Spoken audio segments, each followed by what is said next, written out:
Hoy culminamos el año litúrgico celebrando esta hermosa solemnidad de Cristo Rey. La primera lectura es una visión del futuro que tiene el profeta Daniel, en la cual contempla en las nubes del cielo a un Hijo del Hombre. Recuerden que esa es la manera como Jesús prefería referirse a sí mismo, el Hijo del Hombre. Y este Hijo del Hombre es llevado ante la presencia de un anciano que simboliza a Dios Padre. Y dice el profeta Daniel en esta visión que a él se le dio el imperio, el honor y el reino, y todos los pueblos y naciones y lenguas le sirvieron. Su dominio será un dominio eterno que nunca pasará, y su reino no será destruido jamás. Y en la segunda lectura, que está tomada del Apocalipsis, se confirma esta realeza de Jesús por toda la eternidad. Dice el apóstol San Juan también en esta visión del Apocalipsis: Él es el Alfa y la Omega, el que es, el que era y el que vendrá, el Todopoderoso. A Él la gloria y el poder por los siglos de los siglos. Amén. Y Jesús, en el Evangelio, tiene este diálogo con Pilatos, en que Pilatos le pregunta: entonces, ¿tú eres rey? Y Jesús afirma de manera contundente: tú lo dices, yo soy rey. Hoy nosotros proclamamos a Jesucristo como el Rey de Reyes, primogénito de entre los muertos, el príncipe de los reyes de la tierra, el único Salvador de la humanidad, aquel que volverá un día con gloria para juzgar a vivos y muertos, que someterá a todos sus enemigos, ante quien toda rodilla se doblará y toda lengua jurará diciendo: Jesucristo es Señor, para gloria de Dios Padre. Estas afirmaciones podrían parecer un lenguaje fundamentalista y poco tolerante, quizás un lenguaje muy fuerte, ahora que hablamos de vivir con un lenguaje más accesible, más amigable. Fíjense que podrían parecer incluso afirmaciones provocadoras y hasta peligrosas en medio de un mundo que padece la violencia por el fundamentalismo religioso. Hay quienes creen que el mundo sería más pacífico y más unido si no existieran religiones. En este nuevo orden mundial que algunos ansían, desaparecerían los países, las culturas y las religiones. Todos creeríamos en un ser superior y se viviría simplemente la religión de la fraternidad universal, de la inclusión y la tolerancia. Suena un mundo maravilloso, un mundo utópico como aquel de la canción Imagine de John Lennon. Y sin embargo, queridos hermanos, es un proyecto en primer lugar absolutamente irreal y en segundo lugar es un proyecto que de manera sutil pero muy perversa promueve la dictadura sobre el ser humano y sobre toda la creación, como en aquella novela 1984 de George Orwell.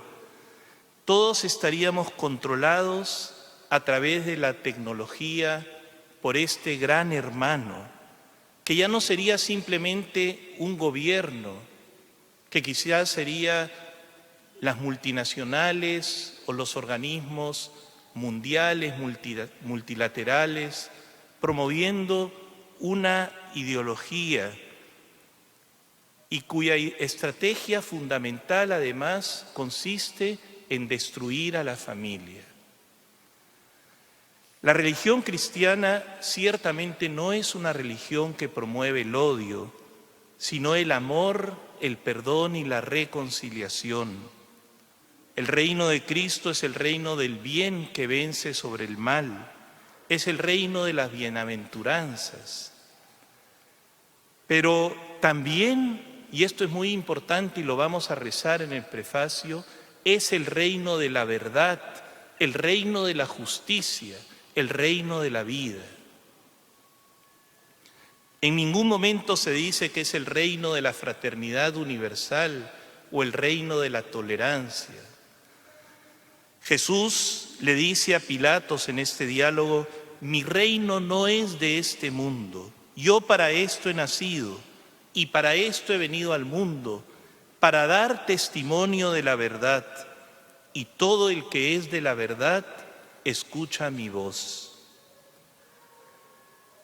Es una pena que en este diálogo, en este evangelio, no figure cómo termina este diálogo, porque termina con que Pilatos se da la vuelta, le da la espalda a Jesús y pronuncia esta pregunta: ¿y qué es la verdad? Es la actitud de la persona escéptica que en el fondo cree que no existe la verdad, que todo es absolutamente relativo. A mí a veces, les soy honesto, me fastidia un poco cuando las personas me felicitan y me dicen: está bien que seas sacerdote, si eso es lo que a ti te gusta, si tú te sientes bien así. Casi que les daría lo mismo ser sacerdote católico, monje budista o una especie de activista pro aborto. Lo importante es que estés de acuerdo con tus propias convicciones. Lo importante es que te sientas bien con lo que estás haciendo. Yo recuerdo que una de las lecciones que más me impresionó cuando comencé a estudiar filosofía es la lógica de Aristóteles. Y en esa lógica de Aristóteles hay un principio que se llama el principio de no contradicción, que se resume de la siguiente manera: ningún ser puede ser y no ser al mismo tiempo y en el mismo sentido. O para ponerlo un poquito más fácil, una proposición A y su negación B no pueden ser ambas verdaderas al mismo tiempo y en el mismo sentido. Yo creo que a muchos políticos no les vendría mal un cursito de lógica aristotélica. Fíjense, Jesús no puede ser Dios y no serlo. Jesús no puede haber resucitado y no haber resucitado, porque eso justamente va en contra del principio lógico de no contradicción. Son afirmaciones que se contradicen lógicamente. Si Jesús era simplemente un hombre y no resucitó de entre los muertos, entonces su muerte no tiene ningún valor salvífico para toda la humanidad. Entonces fue simplemente un profeta, un hombre admirable, un maestro espiritual y nada más. Y entonces nosotros seríamos unos estúpidos, unos ignorantes, celebrando hoy la Eucaristía, creyendo que Jesús está en un pedazo de pan. En el fondo, no tendría sentido hoy proclamarlo como el Rey, Señor y Salvador. Pero si es verdad lo que dentro de un minuto vamos a confesar en el credo, si es verdad que Jesús es el Hijo único del Padre, que se encarnó en las entrañas de la Virgen María por obra y gracia del Espíritu Santo, que se hizo hombre como vamos a celebrar en la Navidad, entonces todas sus enseñanzas son verdaderas.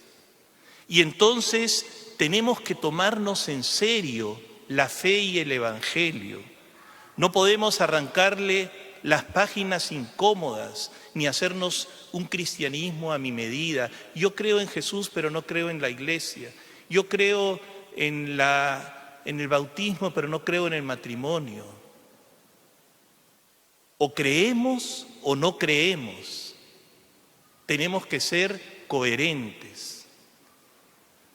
Que el Espíritu Santo nos ayude a reconocer a Jesús como a nuestro Rey, a escuchar su voz, esa voz que nos guía a la verdad, y consagrar nuestra vida a su servicio. Él es la única causa digna de ser servida, y a pesar de todos los embates del maligno y todas las crisis que pueda vivir la humanidad, su reino no tendrá fin. Pidámosle pues al Señor que tengamos esta convicción interior firme y que también tengamos el coraje y la valentía de dar la cara por Cristo, de incluso si somos objeto de burla o persecución en medio de este mundo relativista que quiere un cristianismo aguachento, un cristianismo sin identidad, que nosotros seamos capaces de reconocernos como servidores, discípulos, apóstoles, soldados de Cristo Rey. Que así sea.